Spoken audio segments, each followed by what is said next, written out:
Have you been to the grocery store lately? You might have noticed something a little weird happening in the cooking oil aisle.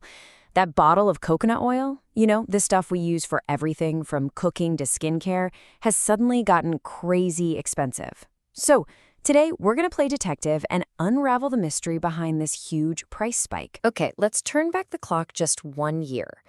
A liter of coconut oil would set you back about 160 rupees. Pretty standard, right? A familiar price for a familiar product. Now, fast forward to today. That same exact bottle, it could cost you 500 rupees. Yeah, you heard that right. That's more than triple the price in just a year. It's a jump that's left a lot of us just staring at the shelf in shock. So, what in the world happened? How does a kitchen staple turn into a luxury item and so fast? All right, let's dive in and figure this out. Okay, the first clue in this whole mystery is what I'm calling a perfect demand storm. It turns out everybody, and I mean everybody, wants a piece of the coconut, and they all want it right now. I mean, look at this. The poor coconut is being pulled in every direction. Sure, making oil is still the biggest use, but it's got some serious competition now. You've got food, desserts, the health and beauty industry, all of them are fighting for a share. Which means fewer coconuts are actually left to be pressed into oil. And this isn't just one thing. It's a total pileup. Overall, our consumption is up 25% in the last couple of decades. The natural cosmetics industry is booming and wants coconut for everything.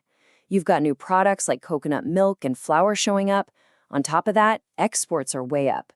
And get this, even farmers are switching because they can make more money selling young, tender coconuts for their water. So that's the demand side of the story. But that's only half of it. Because at the exact same time demand was exploding, the supply was absolutely collapsing. Our farmers got hit with a triple whammy. First, the monsoons came early, cutting the main harvest season short. Then, that was followed by terrible droughts and heat waves in places like Kerala and Tamil Nadu. And as if that wasn't enough, there was a silent killer at work. The whitefly, a pest that was just quietly destroying the coconut palms. So what was the total damage? It was staggering. The amount of available coconuts and copra, that's the dried part used for oil, just plummeted by as much as 35%. A massive shortfall right when everyone wanted more. And this chart, it really shows you where we stand globally. We use a ton of coconut oil, but we're not the biggest producers, not by a long shot. Countries like Indonesia and the Philippines produce way more than we do. Now keep that in mind because it's going to be really important when we talk about solutions. But here's the thing.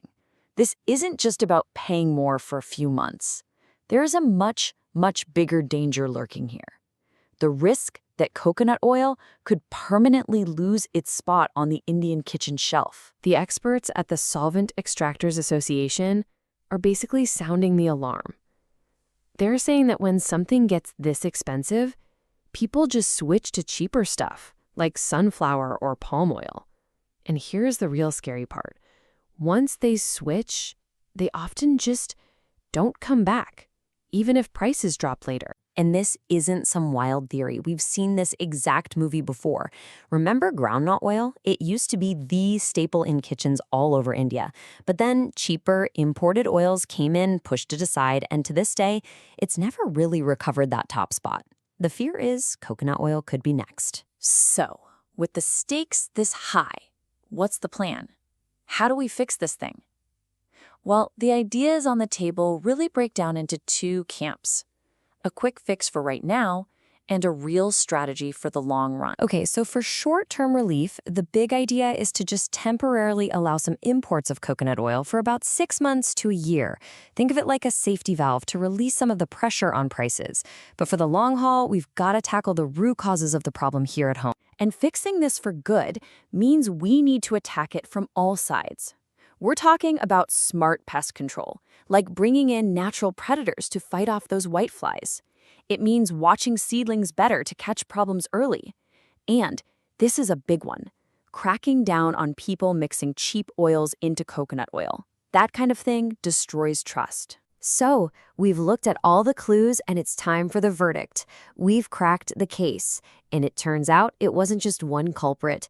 Your coconut oil bill has tripled because of 6 key factors that all hit at the exact same time. It really was a perfect storm.